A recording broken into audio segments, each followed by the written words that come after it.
మరి సిస్టర్ వేణి ప్రియ మరి అడుగుతున్నటువంటి ప్రశ్న, praise Lord uncle, how can we see his glory? Please tell me. I'm praying to see his glory just like Moses prayed.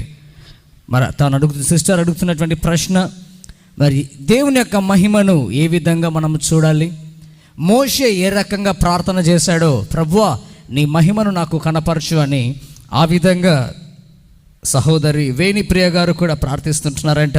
మరి దైవ సేవకులను అడుగుతున్నటువంటి ప్రశ్న, ఏ రకంగా మరి దేవుని యొక్క మహిమను మనం చూడగలము? Okay, number 1, Veni Priya, God bless you for this wonderful question. దేవుని కృప నీకు తోడై హృదయ వాంఛను ప్రభు తీర్చునుగాక. ఈ రోజుల్లో చాలామంది అమెరికా వెళ్ళాలి, అమెరికా చూడాలి, కెనడా చూడాలి అనే కోరిక ఉంటే, వేణి ప్రియకు ఏకంగా వాటన్నిటిని కలగజేసిన దేవుణ్ణి, ఆయన మహిమను చూడాలి అనేటువంటి కోరిక కలిగి ఉంది. ఎప్పుడు కూడా బైబిల్లో రాయబడింది, నీతిమంతుల కోరిక ఉత్తమమైనది, యెహోవా దానిని నెరవేర్చును అని రాయబడింది. సో ఖచ్చితంగా ప్రార్థిస్తున్నారు అంటే తప్పకుండా ఒక టైం వస్తుంది, దేవుడు ఆ కోరిక తీర్చడం అనేది జరుగుతుంది. అయితే ఆ ప్రార్థన ఎంత ప్రాముఖ్యమైనదో దేవుడిచ్చే దర్శనం కూడా అదే విధంగా ఉంటుంది. ఆయా సందర్భాల్లో దేవుని బిడ్డలు ఒక్కసారి ప్రభు యొక్క మహిమను చూచిన తర్వాత చాలా హ్యాపీగా ఫీల్ అవుతారు, దేవుని స్తుతిస్తారు. కానీ బైబిల్లో గమనిస్తే మరి వేణి ప్రియ మోషేని గురించి చెప్పింది. మండుచున్న పొదలో మోషే దేవుని మహిమను చూశాడు. మై గాడ్, బైబిల్లో రాయబడింది కదా, అతడు భయపడిపోయాడు. అయితే మళ్ళీ నిర్గమ 33వ అధ్యాయంలో మోషే అడుగుతాడు, దేవా నీ మహిమను నాకు కనపరచు. ఒకసారి కనపడితే చాలదంట, ఒక సేవకుడి యొక్క కోరిక ఎవ్రీ టైం. ఎందుకంటే ప్రతిరోజు ముఖాముఖిగా మాట్లాడేవాడు.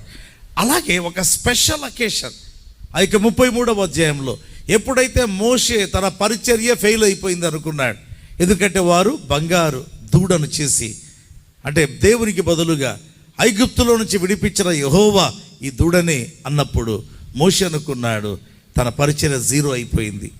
అప్పుడు దిగ్భ్రమ చెంది దిగులుతో కృంగిపోయి అప్పుడు అడుగుతాడు, Lord I want to see thy glory అని.